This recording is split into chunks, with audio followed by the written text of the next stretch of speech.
अस्सलाम वालेकुम। एक नोटिफिकेशन बहुत ज़्यादा घूम रहा है फेसबुक पे, व्हाट्सएप चैनल पे। तो मैंने सोचा कि उसकी जो है ना वो डेफिनेशन आप लोगों के साथ शेयर कर देता हूँ कि आया कि ये नोटिफिकेशन किन लोगों के लिए है। सबसे पहले तो नोटिफिकेशन का स्क्रीनशॉट देखें। स्क्रीनशॉट देखने के बाद आप लोगों को जो है ना वो शेयर करता हूँ इसकी डिटेल।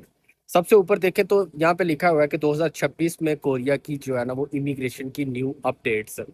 इसमें सबसे पहले जो है ना F2R वीज़ा के हवाले से लिखा गया है। F2R वीज़ा के हवाले से एक चीज़ बताता चलूँ कि लास्ट ईयर आप लोगों को पता है कि यहाँ पे उपचंग कोड होते थे, कैटेगरी कोड होते थे। उन कोड्स में ही जिन लोगों ने वीज़ा लिया होता था, फिर उन कोड्स में ही जो है ना वो आप लोगों ने काम करना होता था। अब उसकी बंदिश को लास्ट ईयर जो है ना वो ख़त्म कर दिया गया था कि आपकी मर्ज़ी है, आप जिस मर्ज़ी जो है ना वो काम में जाके F2R वाले जो है ना वो काम कर सकते हैं।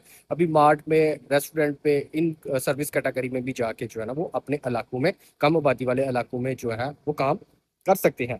अभी उन्होंने जो है ना वो एक और चीज़ ख़त्म की है। जिस तरह के E74R F2R वालों के लिए एक कानून था कि कंपनी में इतने कोरियन होंगे तो इतने लोग जो है ना वो वीज़ा ले सकते हैं। अब 2026 में F2R वालों के लिए, सिर्फ और सिर्फ F2R वालों के लिए इस कानून को भी ख़त्म करने जा रहे हैं। कोरियन की बंदिश को ख़त्म करने जा रहे हैं। आप विदाउट एनी कोरियन के भी जो है ना वो वहाँ पे कॉन्ट्रैक्ट करवा सकेंगे F2R का। दूसरे नंबर पे जो चीज़ है वो न्यू केक और वीज़ा इंट्रोड्यूस जो है ना वो करवाने जा रहे हैं। अब ये किन के लिए होगा? जो ऑलरेडी कोरिया में मौजूद है। जो पाकिस्तान में बैठे हुए हैं उनको इसका कोई बेनिफिट नहीं है, ये जो नोटिफिकेशन लगा हुआ है।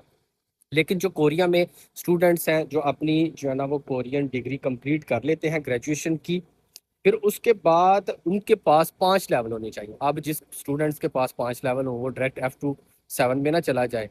अब जो है ना ये मुश्किल कैटेगरी है, इतना आसान नहीं है। और आपने किसी कंपनी में, जिस तरह E74 वालों का कम से कम 2 करोड़ 60 लाख मान का जो है ना वो सालाना इनकम का कॉन्ट्रैक्ट होता है, वो करना है। ये 2 रिक्वायरमेंट्स हैं। तो आप जो है ना वो केक और वीज़ा स्टूडेंट्स जो है ना वो ले सकते हैं। तीसरे नंबर पे ई एट वीज़ा जो होता है ना, ये सीजनल वर्कर वीज़ा होता है। यानी कि 6 मंथ के लिए ये जो है ना वो इशू होता है। 6 मंथ के बाद उनको दोबारा अपनी कंट्री जाना पड़ता है। फिर दोबारा वो मालिक जब उसको ज़रूरत हो दोबारा जो है ना वो बुलाता है। और ये लोकल गवर्नमेंट के थ्रू वीज़ा इशू किया जाता है। इसमें कोई भी थर्ड पार्टी एजेंट शामिल नहीं होता। अब इनके टाइम पीरियड को भी बढ़ाने की बात की जा रही है, लॉन्ग टर्म बनाने की बात की जा रही है।